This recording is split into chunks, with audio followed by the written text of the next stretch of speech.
sommes de retour sur KTB Radio. KTB Radio vous propose un direct avec les artistes qui exposent à Serre-les-Arts. Et c'est un plaisir de recevoir tous les artistes. Et c'est un honneur de recevoir Pascal Ragoussi, qui expose à la Maison Brochier à la rue du Château. Dans les différents flyers, il parle d'art visuel. C'est un peu un mot général, mais on viendra justement plus en détail de ton activité artistique. Donc merci Pascal d'être venu et bonjour. Bonjour, merci de l'invitation.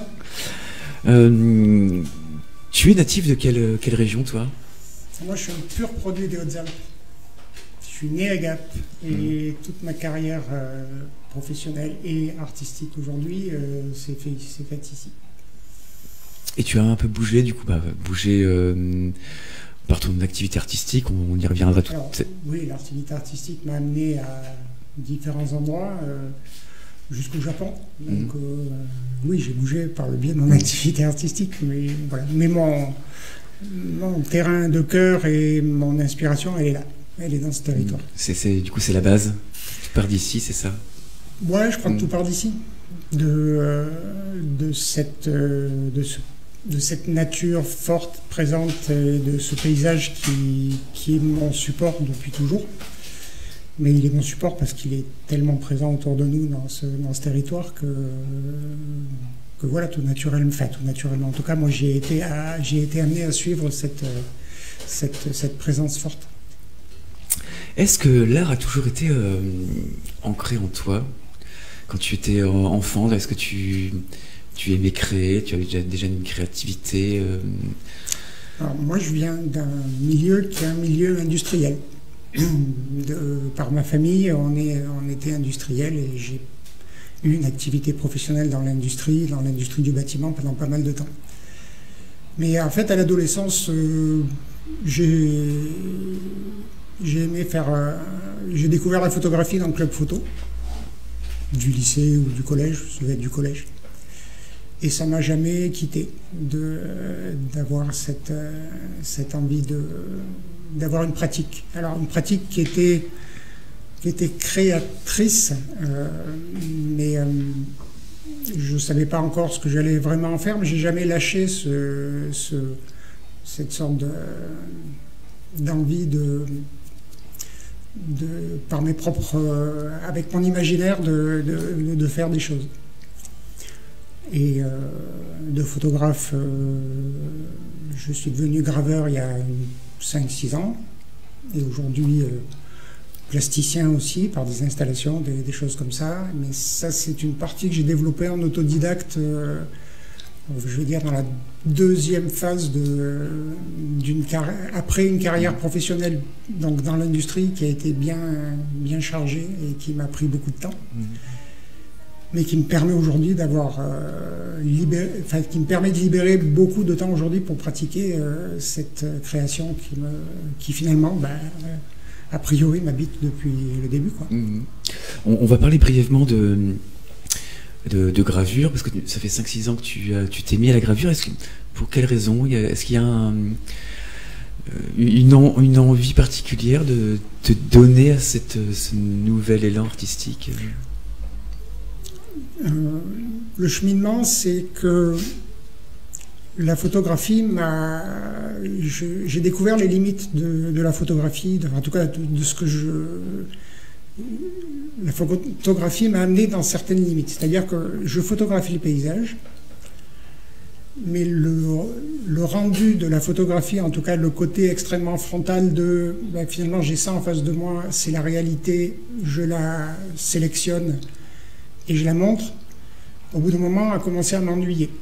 Je me suis dit, l'outil photographique, il faut que je m'en serve autrement, parce que j'ai envie d'onirisme, de poésie, de laisser de la place au spectateur dans ce que je lui montre. L'outil photographique, pendant un temps, j'ai commencé à le détourner, à l'utiliser autrement. Et de fil en aiguille,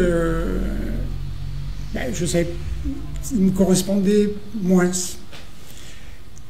sur l'aspect créatif, Et deuxièmement, ce qui me gênait aussi, c'était qu'avec les outils performants que nous avons aujourd'hui, les logiciels de développement numérique, finalement, on est un peu Deus ex machina, on fabrique et on est capable de maîtriser vraiment très finement les choses. Et il manquait pour moi, en tout cas, quelque chose de très important, c'est l'accident qui t'emmène là où tu ne veux pas aller, là où tu n'avais pas prévu d'aller. Et en photo, avec le développement numérique, je l'avais plus. Et puis un jour, en montrant mon travail, on m'a dit « Tu vas dans l'abstraction, tu essayes de faire ça avec un appareil photo, à mon avis, la gravure, ça va te parler. » Surtout si tu viens du laboratoire argentique de l'époque, parce qu'il y a des choses qui vont résonner, la chimie, enfin voilà, il y a toute une logique de réflexion qui s'approche du laboratoire argentique que j'ai pratiqué longtemps. Et quand j'ai mis les pieds dans un atelier de gravure, j'ai su que voilà, on allait pouvoir faire des choses, quoi.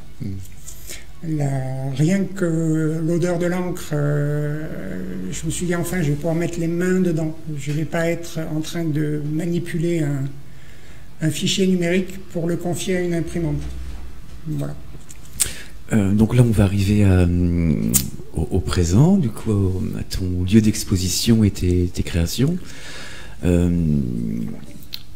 est le thème de cette expo que tu proposes? Donc Montagne et eau, c'est ça? Alors, Montagne et eau, c'est le...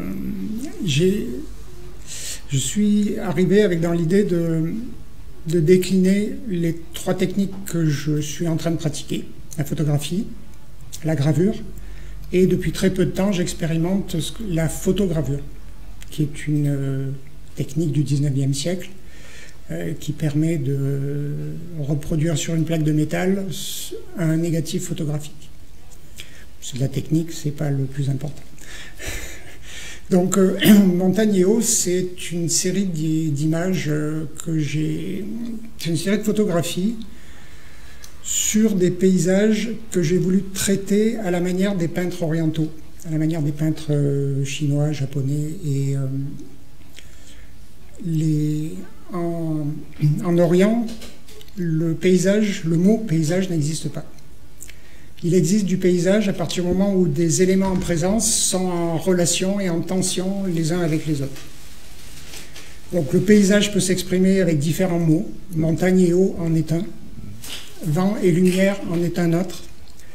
Donc ils ont comme ça diverses manières de décrire, enfin de nommer un paysage, sans dire avec un seul mot ce que c'est. Ce qui est important, c'est ce qui se passe entre les deux mots, de la même manière que ce qui est important, c'est ce qui se passe entre les deux éléments, de l'eau et une montagne. Et donc ces photos, elles sont, bien évidemment c'est un appareil photo à la base, et je les ai développées, manipulées numériquement pour créer pour retrouver la logique de présentation des peintres orientaux. Et en fait, j'ai travaillé vraiment comme un peintre. Je fais une photo qui est cadrée, qui est composée, et ensuite, dans le laboratoire numérique, je fais toute la mise en lumière, tous les contrastes, toutes les ombres, comme un peintre ferait avec son croquis. Et la restitution, c'est une impression numérique qui laisse à penser que ça n'est pas une photographie, mais que c'est un travail à l'encre de Chine. Le papier est mat, comme on pourrait utiliser un papier pour poser de l'encre de Chine. L'encre a pénétré à l'intérieur du papier. Enfin voilà, il y a toute une logique pour qu'on soit le plus proche de la restitution, enfin en tout cas d'une peinture orientale. Ça, c'est le travail qui, on va dire, a structuré ce que je montre là. Et en gravure, j'avais travaillé une série qui s'appelle Empreinte, qui parlait de la minéralité, du côté rugueux de la roche, du côté agressif de la roche. Et comme dans ces photographies, il y a énormément de roches présentes, ce travail qui est vraiment de l'abstraction sur la minéralité, je l'ai montré en cohérence avec les photos où beaucoup de roches étaient présentes. Et en troisième technique, j'ai présenté de la photogravure. La photogravure, c'est une technique qui s'apparente à la photogravure parce qu'on utilise la lumière pour dégrader la plaque métallique. donc photo. Et on obtient exactement comme une plaque qui aurait pu être réalisée par des techniques de gravure classiques à l'acide. Et ensuite, on l'encre et on l'imprime de la même manière qu'une plaque de gravure. Elle restitue fidèlement la photographie, mais elle en fait un objet unique parce qu'on n'est pas capable d'ancrer 2 fois de la même manière. En tout cas, moi, je ne suis pas capable d'ancrer 2 fois de la même manière cette plaque. Et la photographie qui est reproductible à l'infini, avec la même qualité, devient un objet unique, puisqu'il ne peut pas être reproduit une deuxième fois. Et ça m'intéresse aussi de se décaler de cette logique reproductible de la photographie. Les tirages photographiques que je présente ici sont numérotés, ils sont limités en édition pour en situer une valeur, parce que sinon, quelle valeur pouvoir donner à quelque chose qui est reproductible à l'infini? Mais malgré tout, là, moi, je propose 5 tirages. Donc, il y aura un numéro 1, il y aura un numéro 5, après, il n'y en aura plus. Mais le numéro 1 et le numéro 5 sont identiques. Ils sont reproduits par une machine exactement à l'identique. La photogravure, qui est le reflet de cette photo, elle sera unique. Et ça, je trouve ça beaucoup plus... avec beaucoup plus de sens que la reproduction. Et comment t'es venue cette idée? C'est un voyage, par exemple? Alors, la série de photographies en question, moi je suis depuis très longtemps, je suis de formation autodidacte et je me suis très rapidement orienté sur la peinture orientale. Ça m'a séduit, les codes de représentation me plaisaient, le côté épuré, le côté vide autour de la peinture me plaisait. Et j'ai eu l'occasion de faire un voyage en Corée. Et lors de ce voyage en Corée, je me suis dit, voilà, je suis devant les paysages qu'auraient peints ces peintres coréens. Je vais, avec un appareil photo, travailler à leur manière. Voilà l'idée qui était celle-ci. Ensuite, les reliefs que j'ai photographiés se retrouvent, je pourrais trouver les mêmes choses sans aller aussi loin. Mais c'était le jeu d'être présent en Asie et de travailler à la manière des Asiatiques. Et c'était pas trop compliqué, justement, pas changer, mais modifier son regard, parce qu'on a un regard particulier, et comme tu photographies à la manière d'eux, en fait, il y a une modification du regard. C'est... Je photographie pas à la manière d'eux. Je traite l'image à la manière d'eux. Ce qui est un petit peu différent. C'est-à-dire que la composition, le cadrage, c'est celui que j'aurais fait, de toute façon. Tout en étant très inspiré par ce qu'il peignait. C'est-à-dire, qu'est-ce que je mets dans une image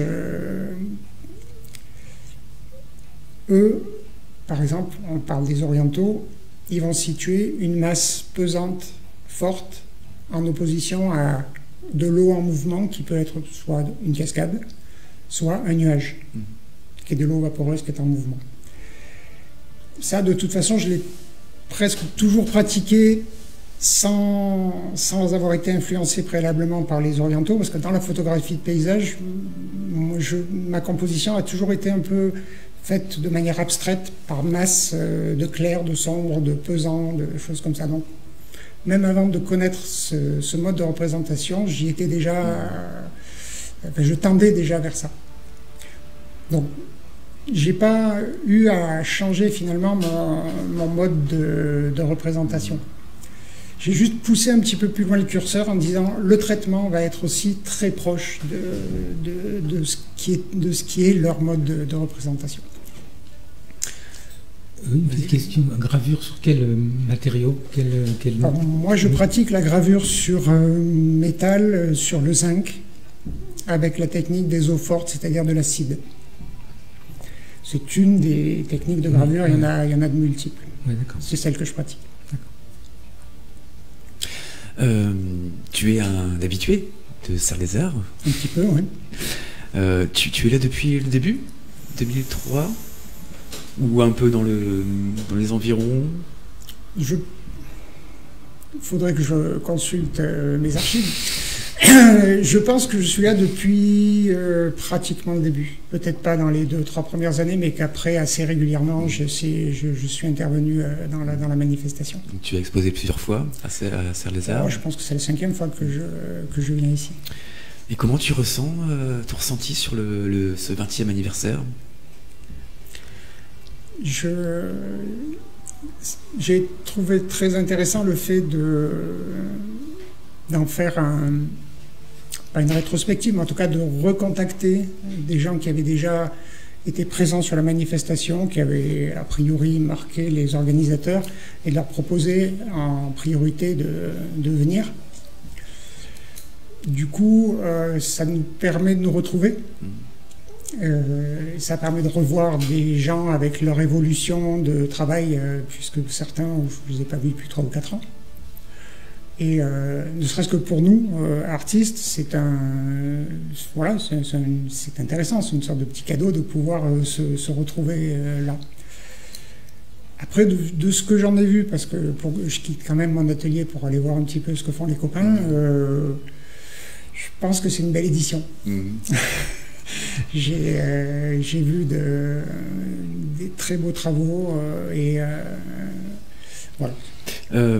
Du coup, toi, tu exposes avec Pascal, c'est ça également, c'est ça? Tu es avec Pascal. Oui, 2 Pascal pour le prix d'un. Ouais. Pascal Catry, qu'on a reçu auparavant. Il y a une relation entre vos deux activités? Entre nos 2 activités, non. Non, après, ça, je me suis demandé, je me posais la question. Il est évident que quand on vient dans notre espace, il y a plastiquement, il y a le travail de Pascal Catry et le mien se répondent. Parce que mon travail est monochrome, il n'y a qu'une seule couleur qui est utilisée dans mes travaux, ou pratiquement.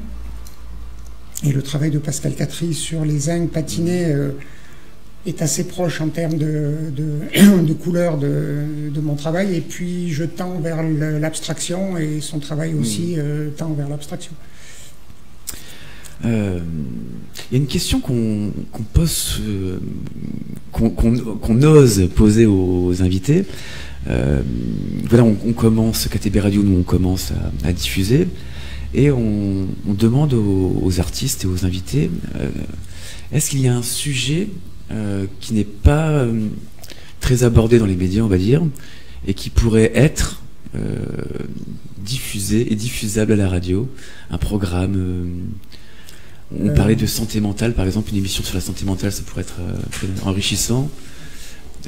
Est-ce que tu penses qu'il y a un sujet, un programme qui pourrait... Si on est si on peut traiter d'un sujet d'actualité, je pense que la notion de l'eau et du partage de l'eau et de l'usage de l'eau est très, très présent et malheureusement, il serait un sujet important. Je prends des notes. Non, mais c'est toujours intéressant d'avoir justement des idées, l'idée de l'autre, justement, l'idée lors d'une rencontre, qui est cet échange, et que l'autre nous propose des idées également. Donc c'est noté, c'est noté.